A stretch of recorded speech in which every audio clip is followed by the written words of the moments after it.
Okay, hi. So apologies in advance. I'm in a retreat center right now, and it is evening time over here, and there are people trying to sleep, so I have to be a little quiet. Apologies. Hopefully, you can hear me okay. But while I'm with you this evening, we're going to be covering a little bit of punctuation. We're going to go over the semicolon, the colon, and when to use commas. So let's talk about why we use them in the first place, right? What's the purpose of them? So the semicolon has two primary purposes. The first one is in order to join related independent clauses. The second one is to separate items that are in a complex list, right? An item that have more than one or two things, but are also still connected to the other items that are in the sentence. So what I'm going to do is I'm going to go ahead and switch over to my whiteboard. Hopefully I can do this. We're having some connectivity issues over here. But I want you to take a look at these sentences here. So the first sentence is, I wanted to play outside. It started to rain. So a related independent clause has two complete sentences, right? That they're connected because they share a common idea. They don't have a subject or a verb by themselves, so they can't really stand alone. They're related ideas, right? So in this case, I wanted to play outside. It started to rain. Well, I'm the subject in this sentence, right? So I'm the sentence is about me, right? And in this case, both of these sentences are talking about what I want to do and why I can't do that. So we need to connect them in a way. So instead of using a period, right, where I would take this sentence and put a period here, well, now I have two sentences, but that doesn't really work, right? Because again, we only have me as the subject, and these ideas are related, so we want to keep them together. I could also use an and or a but, right? Those are conjunctions. They don't really always work, and sometimes it makes more sense to keep them connected without those words. And this is where a semicolon comes in because it keeps the ideas together, but also keeps them as independent as they are. Excuse me, they're related independent clauses. So it still keeps the ideas separate, but makes it easier to read. So we know as a reader that these two items go together. So what I'm going to do is I'm going to take these two sentences and I'm going to split them up, but keep them together in order for them to make sense. So that is your related independent clause. The next idea is our second sentence down here. For the school party, we brought apples, oranges, and bananas, cupcakes, cookies, brownies, juice, milk, and water. So this is obviously for a party, right? We've got a lot of items going on in here. Because it's for a party, it would be really boring if we only brought just apples and oranges, right? So obviously there's a lot happening. And in this case, I will take a look at the sentence and I see, okay, I've got fruit, I've got desserts, and I've got some drinks. So if you see what I did there is I took these items and I grouped them. So now I know where my lists are, where my complex lists are. So I want to keep them together because all of these items are for the same party, but fruits are not the same as desserts, right? And fruit and desserts are not the same as drinks. So we want to keep them together, but they need to break up just a little bit.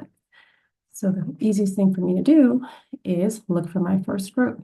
So in this case, our first group is our fruit. We've got apples, oranges, and bananas. So in this case, my first semicolon is going to go right here because I need to separate them from my desserts. Now I've got my desserts. I've got cupcakes, cookies, and brownies. But brownies are not the same as juice. So now I know that my semicolon is going to go right here. Now I have juice, milk, and water. That's another list, but there's nothing else after that. So what comes here at the end? A period, right? Because a period signifies that we are done. So now I have several related independent clauses in my sentence. We're going to read it again. For the school party, we brought apples, oranges, and bananas, semicolon, cupcakes, cookies, and brownies, semicolon, juice, milk, and water. So now I have my separate yet related independent clauses, and they are broken up by the semicolon, but held together in the same sentence because, again, they're related ideas.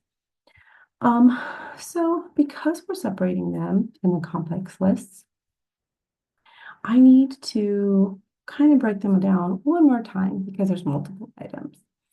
So this is where the comma comes in. And the easiest thing to remember is we use a comma when there is a list. And as I've stated, for this particular sentence, there are three lists, which means there are three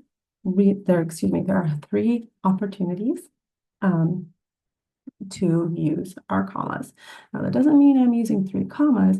It just means I have three lists to look at. So let's go back to the sentence. We've got fruit. So our first comma is going to come after our apples because apples are different from oranges. I'm going to put another comma right here after my oranges and right before my conjugation, the word and. So that list is done. Our next list is our desserts. So I have cupcakes, cookies, and brownies. So I need to separate cupcakes from cookies. So I'm going to put a comma here because the cupcakes are not the same as cookies. And I'm going to put one more comma right here before my conjugation again.